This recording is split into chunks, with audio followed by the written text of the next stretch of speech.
Hello, good morning. ഇന്നത്തെ നമ്മുടെ day in my life വീഡിയോയിലോട്ട് എല്ലാവർക്കും സ്വാഗതം. രാവിലെ 6 മണിക്ക് തുടങ്ങിയതാണ് ഞാൻ ഇന്നത്തെ കാര്യങ്ങളൊക്കെ. പക്ഷേ അന്നേരം വീഡിയോ എടുക്കാനുള്ളൊരു അവസ്ഥയല്ലായിരുന്നു എനിക്ക്.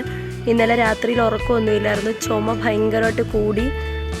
ഒരു 3 മണിയൊക്കെ കഴിഞ്ഞു ഞാൻ ഉറങ്ങി വന്നപ്പോൾ. അപ്പോഴത്തേനും 3 മണി 3:30 കഴിഞ്ഞു. പിന്നെ 6 മണിയായപ്പോൾ എഴുന്നേറ്റു. അപ്പോൾ രാവിലെ എഴുന്നേറ്റപ്പോൾ വീട്ടിൽ ഇന്നലെ രാത്രിയിൽ കറണ്ട് പോയി. അപ്പോൾ അത് കാരണം ഫോണിൽ ചാർജ് ഇല്ലാതെ 1% ചാർജിലായിരുന്നു. അപ്പോൾ എനിക്ക് ഇൻട്രോ എന്ന് എടുക്കാനോ രാവിലത്തെ കാര്യം എടുക്കാനോ ഒന്നും പറ്റത്തില്ലായിരുന്നു. ഫോണങ്ങ് ഓഫായി. അപ്പോൾ അത് കഴിഞ്ഞിട്ട് ഞാൻ ഇൻസ്റ്റിറ്റ്യൂട്ടിൽ വന്നു. കുട്ടികൾക്ക് രാവിലെ 8:30 to 10:45 വരെ ക്ലാസ് കഴിഞ്ഞിട്ടാണ് ഞാൻ ഇപ്പോഴാണ് ഇൻട്രോ എടുക്കുന്നത്. ഇവിടുന്ന് നമ്മൾ നേരെ പോകുന്നത് ഹോസ്പിറ്റലിലോട്ടാണ്. കാരണം ഒരു രക്ഷയില്ല, ചുമ കൊണ്ട് എൻ്റെ തൊണ്ട പൊട്ടി ഗൈസ്. പിന്നെ ക്ഷീണം ഉണ്ടോ എന്ന് ചോദിച്ചാൽ കുറച്ച് വ്യത്യാസം ഉണ്ടെന്ന് തോന്നുന്നു. പക്ഷേ ഇപ്പോഴും ഇവിടെ മുഖത്തൊക്കെ ഒരു ചെറിയ നീര് പോലൊക്കെ ഉണ്ട്. അപ്പം ഞാൻ വിചാരിച്ചു എന്തായാലും ഹോസ്പിറ്റലിൽ പോകാമെന്ന്. ക്യാഷ്വലായിട്ടുള്ളൊരു ഡ്രസ്സ് ഇട്ടിട്ടാണ് ഞാൻ വന്നത്. ഇനിയിപ്പോൾ ഇതിട്ടിട്ട് തന്നെ ഹോസ്പിറ്റലിലോട്ടങ്ങ് വന്നെഴുതി. ഇപ്പോൾ തീരുമാനിച്ചതാണ്, അത്രമാത്രം ചുമയാണ്. അപ്പോൾ നമ്മൾ നേരെ ഹോസ്പിറ്റലിലോട്ട് പോകണം. ഇവിടുത്തെ ക്ലാസ് കഴിഞ്ഞിട്ട് തിരിച്ച് പിന്നെ വീട്ടിലോട്ടായിരിക്കും വരുന്നത്. ഇന്ന് വേറെ കാര്യങ്ങളൊന്നും പ്രത്യേകിച്ചില്ല, വീട്ടിലുണ്ട് ക്ലാസ്, അതൊക്കെ തന്നെ ഉള്ളൂ. ഇന്ന് പുറത്തെവിടെയില്ലായിരുന്നു, സാറ്റർഡേ ആയതുകൊണ്ട്. ഇനിവേ നമുക്ക് ഇന്ന് എന്തൊക്കെയാണെന്ന് നമുക്ക് നോക്കാം. ഓക്കെ, അപ്പോൾ ആദ്യമായിട്ട് വരുന്നവരാണെങ്കിൽ ചാനൽ സബ്സ്ക്രൈബ് ചെയ്യുക, നമ്മുടെ വീഡിയോ ഷെയർ ചെയ്യുക, ലൈക്ക് ചെയ്യുക, കമൻറ്റ് ചെയ്യുക. അപ്പോൾ നമ്മൾ വീഡിയോയിലോട്ട് പോകാം. ബസ് കിട്ടി, ബസ്സിനകത്ത് കയറി ഹോസ്പിറ്റലിലോട്ട് പൊക്കോണ്ടിരിക്കുകയാണ്. 10 മിനിറ്റാണ് നമ്മൾ ചെല്ലും. ഇന്ന് വലിയ തിരക്കില്ലെന്ന് തോന്നുന്നു. നമ്മൾ ടിക്കറ്റ് എടുക്കാൻ ക്യൂവിൽ നിൽക്കുകയാണ് ഗൈസ്. ഇന്ന് വലിയ തിരക്ക്, എനിക്കൊന്നു 11:30 അപ്പോൾ അതുകൊണ്ടാണെന്ന് തോന്നുന്നു വലിയ തിരക്ക് കാണാത്തത്. അല്ലെങ്കിൽ ഇവിടെ ഒരു ദിവസം ഫുള്ള് നമുക്ക് വേസ്റ്റ് ആകും. അത്രയും ക്യൂ ആണ് സാധാരണ. എന്തായാലും അത്രയും ക്യൂ ഇല്ല. രാവിലെ എല്ലാവരും വന്നിട്ട് പോയായിരിക്കും. കാണിച്ചാൽ അത്രയും പേരൊക്കെ ഉള്ളൂ. നമുക്ക് ഫിസിഷ്യന് വേണ്ടി ടിക്കറ്റ് എടുക്കാം.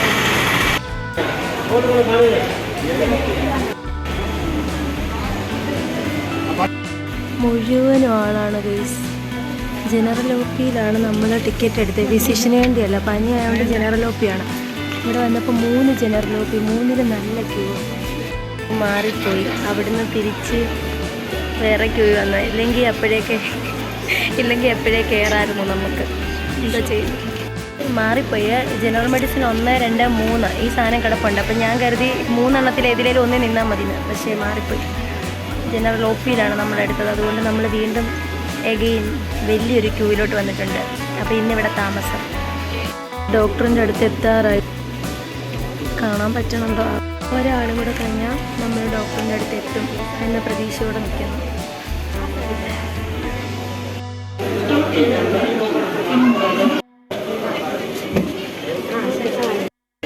ഇനിയിപ്പോൾ ടോക്കൺ എടുക്കാനായിട്ട് നിൽക്കുക. ടോക്കൺ എടുത്തെങ്കിലേ മരുന്ന് വാങ്ങിക്കാനായിട്ട് പറ്റത്തുള്ളൂ. ദൂരം ചടങ്ങുകളാണ്. 210 നമ്മുടെ ടോക്കൺ. വിളിക്കുന്നവരെ വെയിറ്റ് ചെയ്യും. ടോക്കൺ വിളിക്കുന്നത് വെയിറ്റ് ചെയ്ത് നിൽക്കുകയാണ്. ഇവിടെ മുഴുവൻ ആളുകൾ ടോക്കൺ എടുത്തിട്ട് വെയിറ്റ് ചെയ്തിരിക്കുകയാണ് മരുന്ന് വാങ്ങിക്കാനായിട്ട്. ഞാൻ ഹോസ്പിറ്റലിൽ കയറിയിട്ട് ബസ് കയറാൻ നടക്കുന്നു. ആകെ അങ്ങ് തളർന്നു പോയി. സത്യത്തിൽ വിശപ്പും തോന്നുന്നുണ്ട്. എന്തുവാ, സത്യത്തിൽ ചുമ കലശലായതുകൊണ്ടും രാത്രി ഉറങ്ങാൻ പറ്റാത്തതുകൊണ്ടുമാണ് ഞാൻ ഇന്ന് ഹോസ്പിറ്റലിൽ വന്നതല്ലേ. നമ്മുടെ സമയം മൊത്തം വേസ്റ്റാന്നേ. ക്യൂ നിന്നൊക്കെ കുഴപ്പി അങ്ങ് സത്യത്തിൽ. തലവേദന. നമ്മളിതിലെ ബസ് സ്റ്റാൻഡിലോട്ട് പോകുന്ന. ഞാനാണെങ്കിൽ ജീൻസിൻ്റെ പാൻറ് ഇടേണ്ട ഒരു ടോപ്പിൻ്റെ കൂടെ ക്യാഷ്വലായിട്ട് വീട്ടിൽ ഇടുന്നൊരു മലാസ ഇട്ടുകൊണ്ട് ഇറങ്ങി വന്നിട്ടുണ്ടെന്ന് തോന്നുന്നു.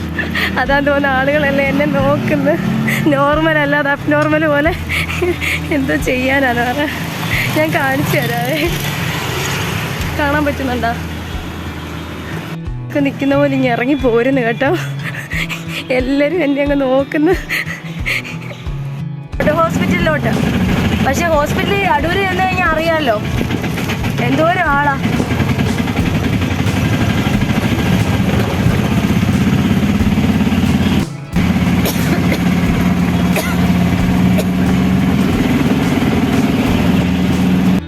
ഹോസ്പിറ്റലൊക്കെ പോയിട്ട് നമ്മൾ വീട്ടിൽ അലഞ്ഞ് തിരിഞ്ഞ് കയറി വന്നിട്ടുണ്ട്. എൻ്റെ കണ്ണ് കണ്ടാൽ നിങ്ങൾക്കറിയാം, എനിക്ക് ഭയങ്കര ക്ഷീണമാണ്. എന്തുവായിരുന്നു, പക്ഷേ ഭയങ്കര വിശപ്പുണ്ട്. വായിക്കൊക്കെ നിറച്ച് കയ്പ്പാണ്. എന്നിട്ട് ഞാൻ കഴിക്കാൻ എടുത്തിട്ടുണ്ട്. എനിക്ക് അത്ര വിശപ്പും ആക്രാന്തവും. എനിക്കൊന്ന് മരുന്നെല്ലാം കൂടെ കഴിക്കുന്നതിൻ്റെ ആണെന്ന് തോന്നുന്നു. ഞാൻ ഫുഡ് കഴിക്കാൻ പോകണം, കാണിച്ചു തരാം. ചോറും സാമ്പാറും മീൻകറിയുടെ ചാറ് മാത്രമേ ഞാൻ കൂട്ടത്തുള്ളൂ. പിന്നെ വാഴയ്ക്കത്തോരനുണ്ട്, മുട്ട, എത്ര സാധനമുണ്ട്. ഞാനിനി വയറ് നിറച്ച് കഴിക്കാൻ പോവാണ് ഗൈസ്. വാഴയ്ക്കുള്ളിൽ ഭയങ്കര കയ്പ്പൊക്കെയാണ്, പക്ഷെ എന്നിട്ട് ഞാൻ നിറയെ ഭക്ഷണം എടുത്തിട്ടുണ്ട്. പനി വന്നിട്ട് എനിക്ക് ആക്രാന്തം വന്നു തോന്നുന്നു. സാധാരണ പനി വരുമ്പോൾ നമുക്കൊക്കെ എല്ലാവർക്കും പൊതുവെ ഭക്ഷണം കഴിക്കാതല്ലേ ഇരിക്കുന്നത്, കഞ്ഞി മാത്രം മതി അങ്ങനെയൊക്കെയല്ലേ. പൊതുവെ നേരത്തെയൊക്കെ എനിക്ക് അങ്ങനെയായിരുന്നു. പക്ഷെ ഇത്തവണ പനി വന്നിട്ട് എനിക്ക് ഭയങ്കര വിശപ്പും ആക്രാന്തവും. കയ്പ്പാണെങ്കിലും വേണ്ടില്ല, ശരിക്കും അങ്ങ് കഴിക്കാമെന്ന് വിചാരിച്ചു. പിന്നെ ആൻറ്റിബയോട്ടിക് എടുക്കുന്നതുകൊണ്ട് അങ്ങ് വിറയല ശരീരത്തിന്. കുറച്ച് കഴിഞ്ഞാലും കുറച്ച് കഴിയുമ്പോഴത്തേക്കിനും അങ്ങ് വിറയ്ക്കും അങ്ങ്. അപ്പം ഞാൻ വിചാരിച്ചു നിറയെ ഫുഡ് അങ്ങ് കഴിക്കാമെന്ന്. രുചിയൊന്നും അറിയുന്നില്ല, എന്നിട്ടും കഴിക്കുന്നുണ്ട്.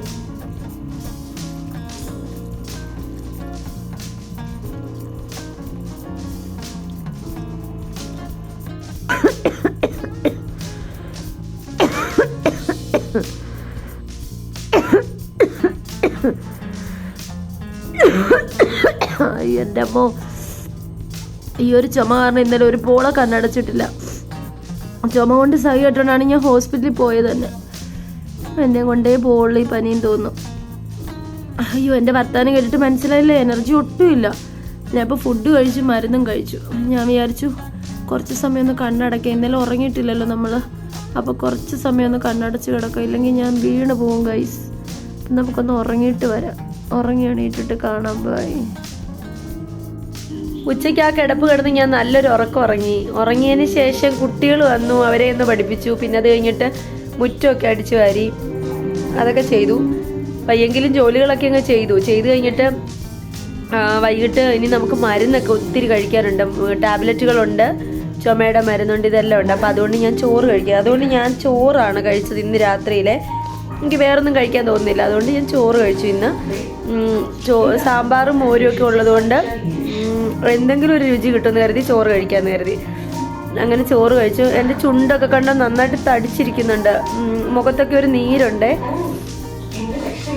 വായിക്കൊക്കെ നന്നായിട്ട് പൊട്ടിയിട്ടുണ്ട്. മരുന്നൊക്കെ കഴിച്ചിട്ടാന്ന് തോന്നുന്നു. അപ്പോൾ അതിൻ്റെ ഒരു ബുദ്ധിമുട്ടൊക്കെ ഉണ്ട്. എന്തായാലും നമ്മൾ ചോറ് കഴിച്ചിട്ട് മരുന്നൊക്കെ കഴിച്ച് ഇന്ന് നേരത്തെ കിടന്നുറങ്ങണമെന്ന് ഞാൻ വിചാരിക്കുന്നു. കാരണം നാളെ സൺഡേ ആണ്, നാളെ നമ്മുടെ ക്ലാസ്സൊക്കെ ഉള്ള ദിവസമാണ് കഥകളിയുടെ. രാവിലെ പോകും എന്തായാലും, അത് ഉറപ്പാണ്. പക്ഷേ എങ്ങനെ ആയിരിക്കും എന്നൊന്നും അറിഞ്ഞുകൂടാ. എന്തായാലും ഫുഡൊക്കെ കഴിച്ച് കഴിഞ്ഞ് നമുക്ക് ഗുഡ് നൈറ്റ് പറയാൻ കാണാം. ഞാനൊന്ന് കഴിച്ച് കഴിഞ്ഞ് എഴുന്നേക്കട്ടെ. ഫുഡൊക്കെ കഴിച്ച് കഴിഞ്ഞ് രാത്രി ഇപ്പോൾ ഒരു 10:30 ആയിട്ടുണ്ട്. 10:30 ആയിട്ടുണ്ട് ഗൈസ്, 10:30. വയ്യെങ്കിലും അടങ്ങി എവിടെയെങ്കിലും കിടക്കത്തില്ല. ഞാൻ വിചാരിച്ചു മുറിക്കൊക്കെ ഒന്ന് തുടച്ചിട്ടിട്ട് കിടക്കാം. അപ്പോൾ പിന്നെ നാളെ നമുക്ക് അത് ചെയ്യണ്ടല്ലോ, നാളെ ആ ജോലി ചെയ്യണ്ടല്ലോ. അതുകൊണ്ട് ഞാൻ തറ തുടച്ചിടുകയാണ്. 10:30 ആയി, 10:34 ആയിട്ടുണ്ട്. അപ്പോൾ ഇതുകൂടെ കഴിഞ്ഞിട്ടേ നമ്മളിനി ഉറങ്ങാൻ പോകുന്നുള്ളൂ. ഇന്നത്തെ നമ്മുടെ day in my life video ഞാൻ വൈൻഡപ്പ് ചെയ്യുന്നു. ഇന്നൊരു ഹോസ്പിറ്റൽ ഡേ ആയിപ്പോയി ഗൈസ്. എന്ത് ചെയ്യാനാണല്ലേ. ഞാൻ പക്ഷേ പ്രതീക്ഷിച്ചതായത് കേട്ടോ.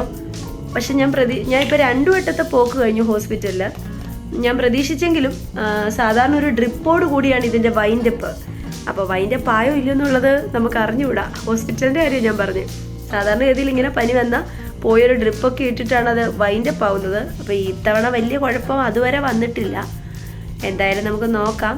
ഞാൻ പ്രതീക്ഷിക്കുകയാണ് നാളെ ആകുമ്പോഴത്തേനും ഞാൻ ഓക്കെ ആവും. ഇന്നലെയും പ്രതീക്ഷിച്ചിരുന്നു, അതിന് മുമ്പത്തെ ദിവസവും പ്രതീക്ഷിച്ചിരുന്നു. പക്ഷെ ബെറ്ററായി വരുന്നെന്ന് തോന്നുന്നു. പക്ഷെ നിങ്ങൾക്ക് എൻ്റെ മുഖം കണ്ടാൽ അറിയായിരിക്കും, നല്ല തളർച്ചയുണ്ട്. കവിളൊക്കെ കണ്ടോ, നീരൊക്കെ വെച്ചിരിക്കുന്നു. വണ്ണം വെച്ചല്ല, നീരാണ്. അപ്പോൾ അങ്ങനത്തെ കാര്യങ്ങളൊക്കെ ഉണ്ട്. എന്തായാലും നമുക്ക് നോക്കാം, എല്ലാം ആരോഗ്യമായിട്ട് വരട്ടെന്ന് പ്രതീക്ഷിക്കാം. അപ്പോൾ നമ്മുടെ ചാനൽ ആദ്യമായിട്ട് കാണുന്നവർ സബ്സ്ക്രൈബ് ചെയ്യുക, ലൈക്ക് ചെയ്യുക, കമൻറ്റ് ചെയ്യുക, ഷെയർ ചെയ്യുക. അടുത്ത ദിവസത്തെ വിശേഷമായിട്ട് ഞാൻ എന്തായാലും നിങ്ങളുടെ മുന്നിൽ വരും. അത് വേറെ കാര്യം. നാളെ നമുക്ക് കഥകളിയുള്ള ദിവസമാണ്, സൺഡേ ആണ്. വയ്യെങ്കിലും നമ്മൾ ഇവിടെ എഴുന്നേറ്റ് പോകും, അത് വേറൊരു സാധനം. വേറൊരു സംഭവം. അല്ലേ? ആ, ആയിരിക്കും. പനി വന്ന് ബോധം പോയി ഗൈസ്. അപ്പോൾ ശരി, ഗുഡ് നൈറ്റ്. ഞാൻ 11:30 ആയിട്ടുണ്ട്. നേരത്തെ കിടക്കണം എന്നൊക്കെ വെച്ചാണ്, പറ്റിയില്ല. അപ്പോൾ ഇപ്പോൾ കിടക്കാൻ പോകുന്നു. നമുക്ക് നാളത്തെ വിശേഷമായിട്ട് നാളെ കാണാം. ബൈ.